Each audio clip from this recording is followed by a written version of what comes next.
नमस्कार, स्वागत है आपका विशेष बुलेटिन में और मैं हूं आपके साथ अदिति। चलिए खबरों पर चलते हैं उत्तर प्रदेश और बिहार की खबरों से।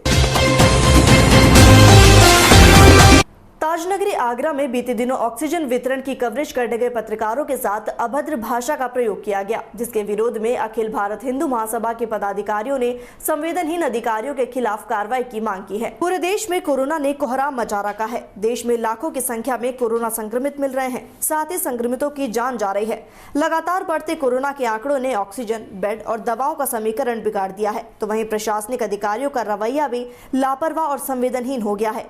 आपको बता दें कि ताजनगरी आगरा में बीते दिनों ऑक्सीजन वितरण की कवरेज करने गए पत्रकारों के साथ अभद्र भाषा का प्रयोग करने के साथ ही नौकरशाहों ने आतंकवादी कहकर संबोधित कर दिया था, जिसके विरोध में आज अखिल भारत हिंदू महासभा के पदाधिकारियों ने कोविड प्रोटोकॉल का पालन करते हुए जिला मुख्यालय पर पहुंचकर संवेदनहीन अधिकारियों के खिलाफ कार्रवाई की मांग करते हुए मुख्यमंत्री के नाम जिलाधिकारी को ज्ञापन सौंपने पहुंचे, लेकिन जिला मुख्यालय पर कोई अधिकारी मौजूद नहीं था, जिसके बाद हिंदू महासभा के पदाधिकारियों ने ज्ञापन को जिलाधिकारी कार्यालय के बाहर चस्पा कर दिया। हिंदू महासभा द्वारा ज्ञापन को जिलाधिकारी कार्यालय पर चस्पा करने की सूचना मिलते ही प्रशासनिक अधिकारी कलेक्ट्रेट ने हिंदू महासभा के पदाधिकारियों से ज्ञापन लिया। महासभा के राष्ट्रीय प्रवक्ता संजय जाट ने कहा कि जो अधिकारी पत्रकारों को आतंकवादी कहते हैं वे अपनी भाषा शैली को सुधारें। अगर पत्रकार आतंकवादी है तो हिंदू महासभा हमेशा उनका साथ देगी और भारत की जनता को इस महामारी के दौरान ऑक्सीजन आदि किसी प्रकार की आवश्यक वस्तु की दलाली करने वाले अधिकारियों को मुंह तोड़ जवाब देगी।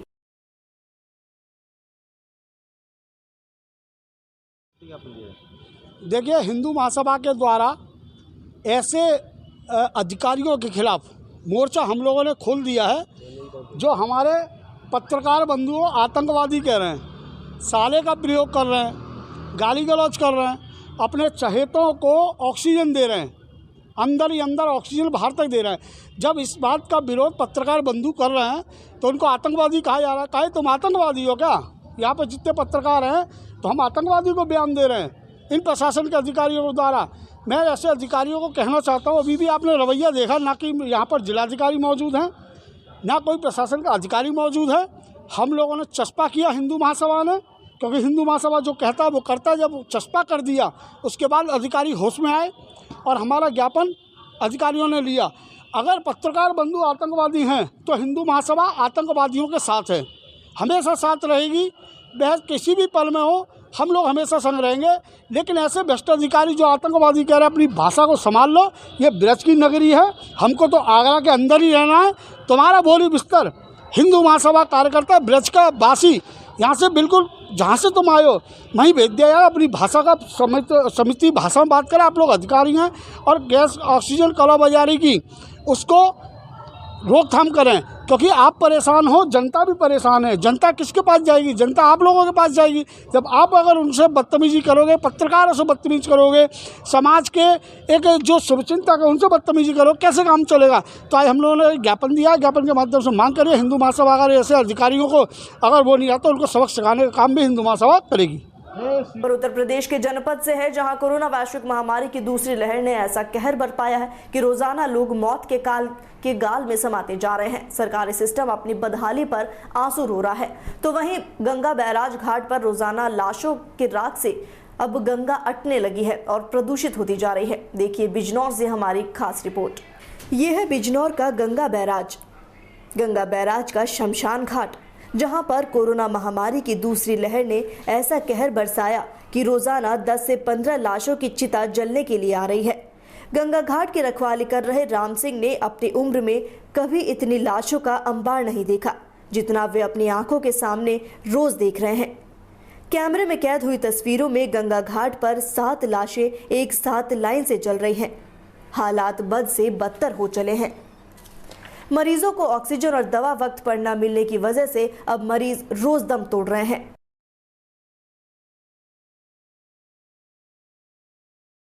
क्या नाम है आपका? मेरा नाम राम सिंह है जी। यहाँ पर कोरोना की कितनी बॉडी आ रही दिन भर? यहाँ कम से कम भी कोरोना वाली 10-15 से ऊपर आ जाती है रोज। आप यहीं रहते हो? यहीं के नहीं? मैं यही रहता हूँ सुबह शाम तक। हाँ, लगभग 10 से 15 बॉडी रोज आती है? हाँ, कम से कम। चलिए। खबर रायबरेली से है, जहां एक और लोग कोरोना जैसी वैश्विक महामारी से जूझ रहे हैं तो वहीं भूमाफिया आपदा को अवसर के रूप में देख रहे हैं। मुख्यमंत्री की लाख कोशिशों के बावजूद भी भूमाफिया जमीनों पर कब्जा करने से बाज नहीं आ रहे। ऐसा ही एक मामला रायबरेली के थाना मिल एरिया के गोड़वा गरियानी परगना तहसील सदर रायबरेली का है। पीड़ित परिवार लगातार अधिकारियों के चौखट पर एड़िया घिस रहा है, लेकिन भूमाफियाओं के हौसले इतने बुलंद हैं कि उन्हें शायद रायबरेली के जिला प्रशासन का कोई डर देखने को नहीं मिल रहा। पीड़ित ने थक हार कर आखिरकार पुलिस अधीक्षक से गुहार लगाई है कि उसकी भूमि पर भूमाफियाओं द्वारा अवैध कब्जा किया जा रहा है, जिसकी शिकायत वह तहसील से लेकर आला अधिकारियों तक कर चुका है, लेकिन कोई सुनवाई नहीं हो रही। भूमाफिया इस कोरोना महामारी को ढाल बनाकर आपदा को अवसर के रूप में ले रहे हैं और गरीब किसानों की जमीनों पर गिद्ध की निगाहें लगाकर बैठे हैं। उन पर लगातार कब्जे हो जा रहे हैं। तहसील की मिलीभगत उनके इस कृत्य में भागीदार जरूर दिखाई दे रहा है। पीड़ित ने पुलिस अधीक्षक को बताया कि भूमि माननीय मजिस्ट्रेट न्यायालय में विचाराधीन है, लेकिन दबंगों द्वारा जबरन जमीन पर कब्जा किया जा रहा है।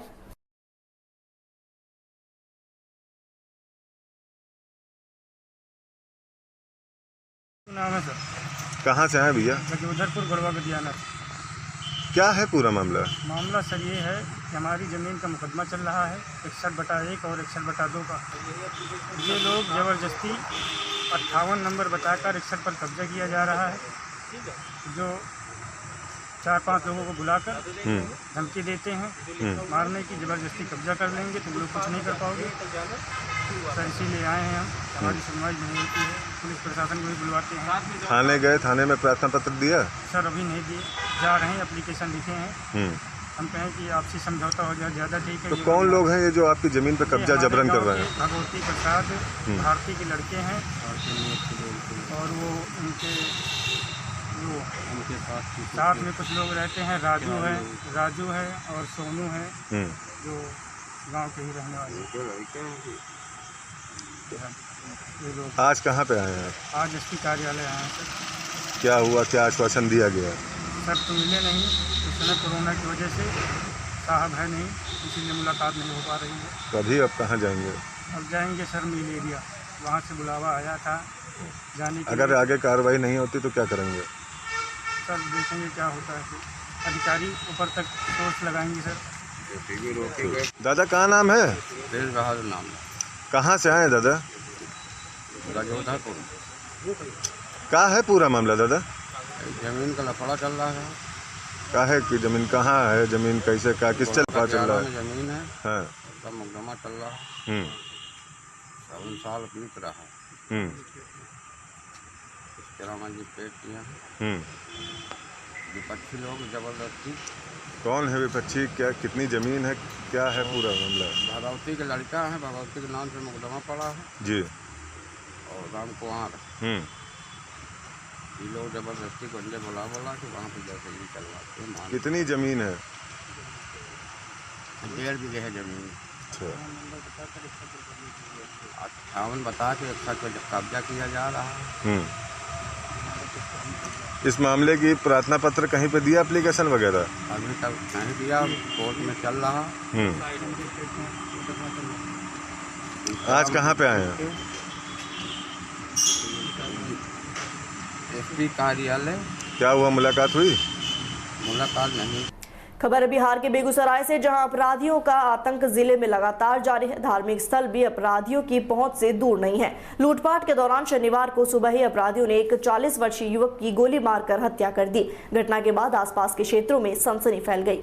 पूरी घटना चकिया ओपी क्षेत्र के समरिया घाट की है। मृतक की पहचान समस्तीपुरा जिले के हसनपुरा थाना अंतर्गत वार्ड संख्या 9 मल्हीपुर निवासी गंगा प्रसाद चौधरी का लगभग 40 वर्षीय पुत्र रमेश चौधरी की बताई जा रही है। परिजनों ने बताया कि मृतक के छोटे भाई रुपेश चौधरी की शादी 3 मई को तय हुई थी।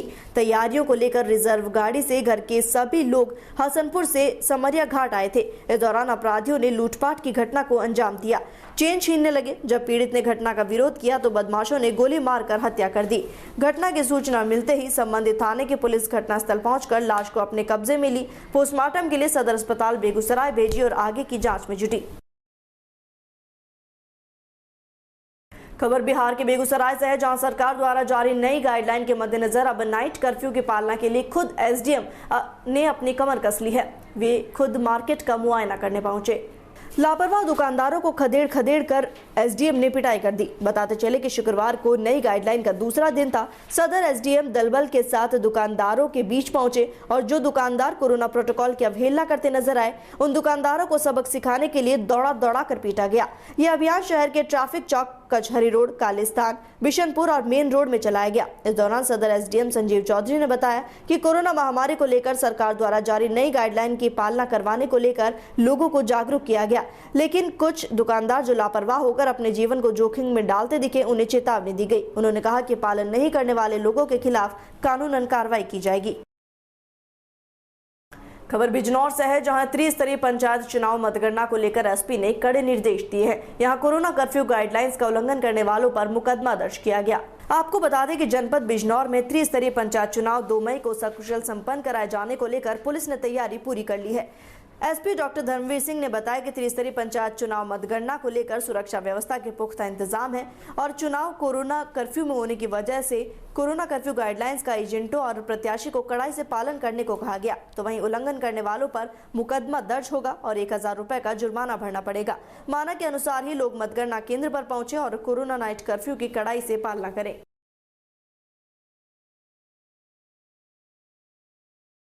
त्रिस्तरीय पंचायत चुनाव का 2 मई से काउंटिंग है। प्रातः 8 बजे से व्यापक पुलिस प्रबंध किया गया है। सुरक्षा के सारे बंदोबस्त किए जा चुके हैं।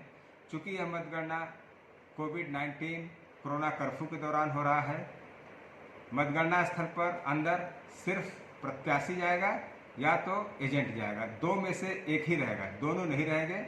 जो तमाशबीन अन्य चुनाव में या अन्य मतगणना स्थल पर जैसे जाते हैं, अगर इस दौरान कोरोना कर्फ्यू का उल्लंघन किया तो उनके लिए सख्त कार्रवाई की जाएगी। उनके खिलाफ मुकदमा कायम होगा, चालान होगा, हवालात में डाला जाएगा। अतः आपको सचेत किया जा रहा है, आगाह किया जा रहा है, अनुरोध किया जा रहा है कि कोरोना कर्फ्यू में अनावश्यक लोग न निकलें।